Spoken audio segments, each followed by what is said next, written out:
در این درس نوبرابری و سیستم نوبرابری رو دیده میبریم. یک چند مثال ها رو کار میکنیم. نوبرابری چیست؟ چه کار کرده میشود؟ همچون مدل برین چه در مدل همه x رو به یک طرف عدد رو به دیگر طرف جمع کرده x رو میبینیم. در اینجا هم خیلی است، فقط جای برابری ما اشارات های کلون یا اینکه خورد کلون برابر یا خورد برابر داریم.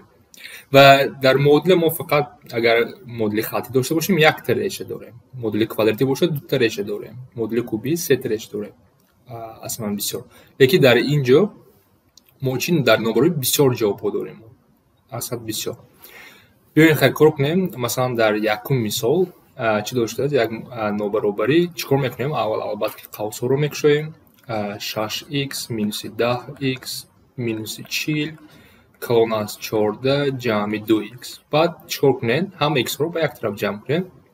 به طرف چپ آسان تر است چون که مثبت می شود. 6x مینوس 2x برای چی مینوس 10x مینوس 10x برابر به کلون از 14 جمع 40. و از اینجا میبینیم 4 مینوس 6x کلون از 54.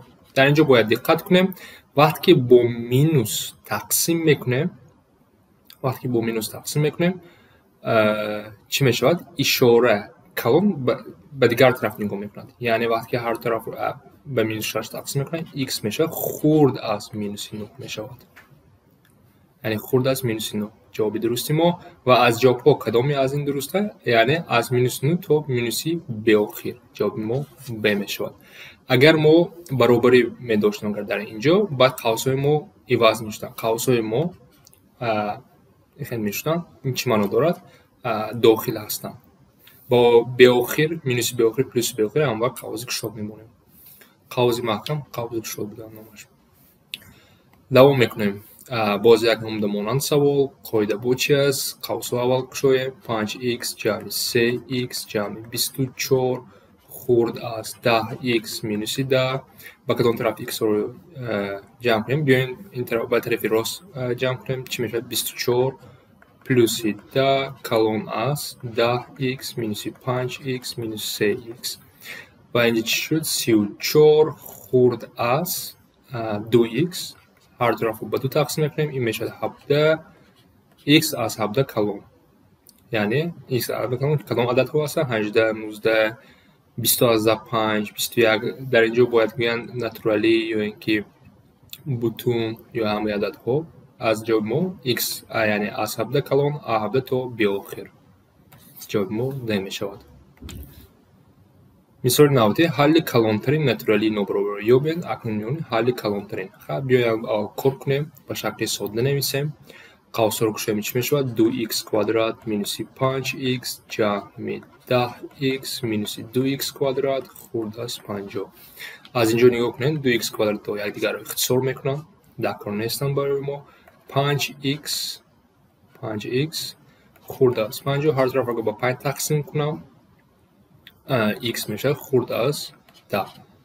حل کلانترین ناتورالی نوبرابری یابید. یعنی x از 10 خورد. حل کلانترین کدام ها؟ یعنی جواب ما چی است؟ از 10 خورد از 10 9 8 7 6 10 شده میتونن؟ نه، چون که برابری نیست. بعد ناتورالی بعد 10 آمدن 9 است. یعنی حل کلانترین ناتورالی نوبرابری یابید. نوبرابری ما حل کلانترین 9 می شود. اگر در اینجا دقت کنید برابر می بود با 10 رو انتخاب کرده میتونستیم جواب ما هم میشد. لیکن در اینجا برابری نیست، برای می 9 است. حل کلانترین و ناتورالی. اگر ناتورالی نمی بود البته 9 از میلیارد 9 رقم میتونست. برای می ناتورالی بودن. در اینجا اکنون نگاه کنید قوس دو تا قوس ضرب و از نوع خورد. این نموده ifade رو چیکار میکنیم؟ این میتواند قوس شده باشد. هم این مثال هم خیلی نوشته شده میتونست x کوادرات جمع 3x مینوس 10 از نوع خورد. چرا که میبینیم این مدل کوادراتی نوبرابری کوادراتی است. این نموده مثال رو چیکار کنیم؟ در عموم این نموده شکل هم خیلی داده شده میدم. در مثال های نوبتی هم دیده میبریم. بین ifade ها یعنی بین قوس ها ضرب و تقسیم باشد. این مثال ها در عموم چه کار میکنه؟ یعنی در اینجا ضرب در تقسیم هم یک منطق دارد. منطقش این است. وقتی شما مدل کالری هم داشته باشین اول چیکار کنین؟ یعنی برای خودتون هم خیلی قاعده مونه. چیکار میکنین؟ اول من همین باید مدل رو کار کنم. یعنی مدل کنین برابر 9. یعنی مقصد شما اول همین باشد. بعد در دوامش میفهمم برای چی تکرار برای ما. بعد چی میشد؟ با کدام x همین با 9 برابر میشد. x برابر 2 یا اینکه x برابر مینوس 5. یک اولی کار 50% کار تمام. دوم نه بعد چیکار میکنیم؟ یک خط تیره میکشیم. خط تیره میکشیم در آنجا ریشه ها رو میمونیم از خرد به کلان. یعنی از مینوس به آخر بعد ریشه کدام است؟ مینوس 5. مینوس 5 است بعد 2 است بعد پلوس به آخر. من بعد در کدام فاصله ها همین نابرابری درست همون یافتن میخواهم. چیکار میکنیم؟ بین همین فاصله عدد انتخاب کنید. بین مینوس به آخر مینوس 5 کدام عدد در بینش رو انتخاب کنید. یعنی مینوس 5 رو انتخاب نکنید. در بینش کدام عدد آسان است همون انتخاب کنید. دیگر چند باشد؟ مینوس 10. مینوس 10 رو انتخاب کردم و در درون نابرابری مونه و بینید برای شما اشاره مهم است. مثبت یا منفی.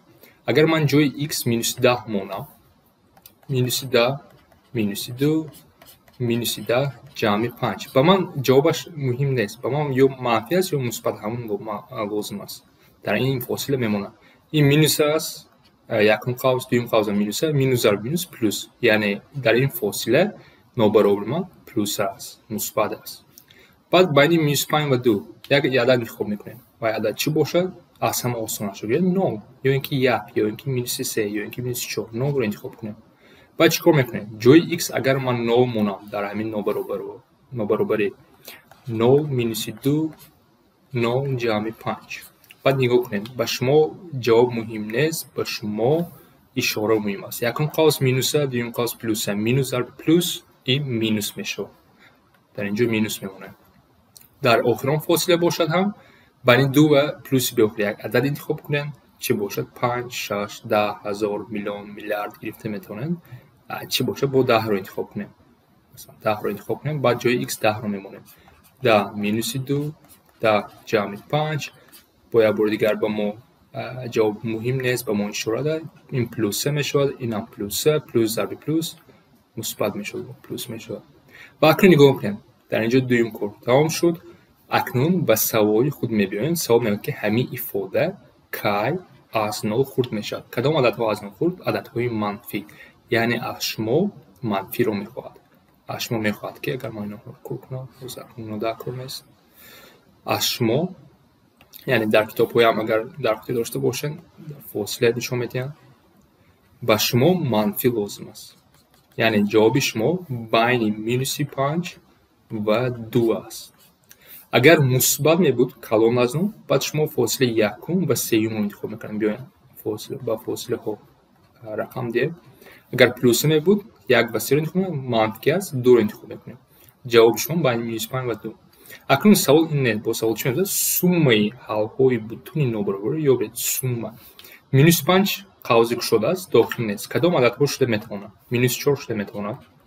مینوس 3 شده میتواند. مینوس 2 شده میتواند. مینوس 1 9 1 2 هم شده نمیتواند چون که 2 داخل نیست. ما با چی داریم؟ بتون که بتون میپرسد. بعد آنها رو جمع کنیم میگن هر سه اینو جمع کنیم 9 میشود. مینوس 2 مینوس 5 مینوس 9 جواب ما مینوس 9 میشود. همون رو جمع کنیم میگه. یعنی در این مثال قاعدوی آهسته یک با یک فهموندم. در مثال نبدی تستر میروم. اکنون در اینجا ما ضرب تقسیم داریم. چون با منطق کمونه شما باید ریشه های صورت و مخرج رو ببینید. یعنی شما پیش ضرب داشتین اینجا تقسیم یعنی دو ریشه یعنی 2x برابر 9 میکنیم و x مینوشه برابر 9 میکنیم. از یکمش ریشه شما 9 است ریشه شما 6 است. یعنی شما در اینجا مدل کار نکرده اید. وقتی شما ببینید همین دو ifade با کدام عددها به 0 برابر میشه همون رو یافتن میخوایم. در مثال پیشنم دو قوس ضرب داشتیم. در اون وقت یعنی دو قوس کدام وقت به 0 برابر میشه همون x رو یافتن حرکت کردیم. ما مدل کار نکرده ایستادیم. اکنون چیکار میکنیم؟ خط تیره میکشیم و ریشه ها رو میمونیم. مینوس به آخر از خردترین 0 است بعد 6 بعد پلوس به آخر. اکنون با چیکار میکنیم؟ با میخوایم عددها رو انتخاب میکنیم بین این فاصله و بین مینوس 9 یک عدد انتخاب میکنیم و در همین ifade جایگیری میکنیم و میبینیم پلیس یا مینوس است. چی باشد؟ با مینوس 10 گیریم، مثلا مینوس 10 باشد بین اینها چی میشد؟ 2 ضرب مینوس 10 x مینوس 10 البته مینوس 10 گرفتیم که x نیست، مینوس 10 مینوس 6. سرعت منفی، مخرج منفی، تقسیم 2 منفی مثبت می شود. بعد این اون باشش باید انتخاب میکنیم 2 باشد، باز هم میمونیم مثلا 2 گیریم، سرعت مثبت مخرج سرعت مثبت مخرج منفی، تقسیم مثبت منفی می شود. بعد این 6 رو به آخر یک عدد انتخاب کنیم 9 باشد بگذار، سرعت مثبت مخرج مثبت تقسیم 2 مثبت می شود. اکنون نگاه میکنیم از شما چی میخواد؟ از شما میخوایم خرد یا برابر. خرد یا برابر چیکار میکنیم؟ منفی رو انتخاب میکنیم، یعنی فاصله شما بین 9 و 6 بین 9 و 6 است. در اینجا باید دقت کنید 9 و 6 می نویسم، تمام 9 و 6 می، در اینکه در اینجا کسری است و برابری، یعنی شما اینو نوشته میتونید داخلا جواب شما درست میبود اگر ضرب میبود بنش، لیکن اینجا تقسیم، در تقسیم باید به خاطر بیاریم که وقتی ریشوی مخرج 9 شده نمیتونه، یعنی من یگان عدد رو به 9 تقسیم کرده نمیتونم، این خطا است و برای همین اگر من جای x 6 مونم 12 تقسیم 9 میشود. 12 تقسیم 9 البته که خطا است، این تقسیم خطا، برای ما 6 رو انتخاب نمیکنم. با هم دقت کنیم وقتی تقسیم است مخرج های x هایی که وقتی کنیم برابری هست باید قوس‌های محکم میموندن، لیکن در اینجا که مخرج 6 را اگر مونم خطا میشود برای همین گشاد میمونه و جوابش ما چی میشود؟ بین 9 و 6. اکنون در اینجا دقت کنین، اکنون 9 نیست 2 است. این نمود سوال رو چک رو میکنین، این نمود سوال هم وقت خیلی کنین، همه ifade رو به یک طرف جمع کنین.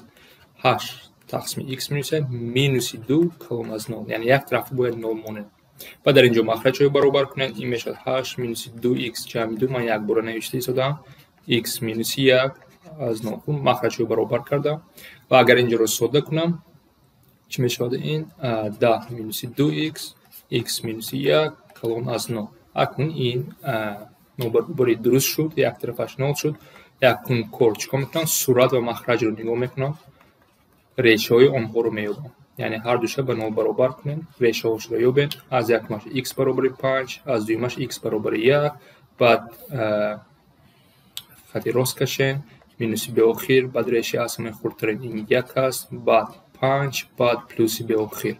بعد با هم خیلی عدد رو انتخاب کرده در 9 برابری میمونیم، یک طرف 9 دارش 0 باشد پلوس مینوس 3 میشه، بین 1 و 5 2 رو انتخاب کنم اگر پلوس 3 میشود، بین 5 و به آخر 10 رو انتخاب کنم اگر این مینوس 3 میشود. از شما چی میخواد؟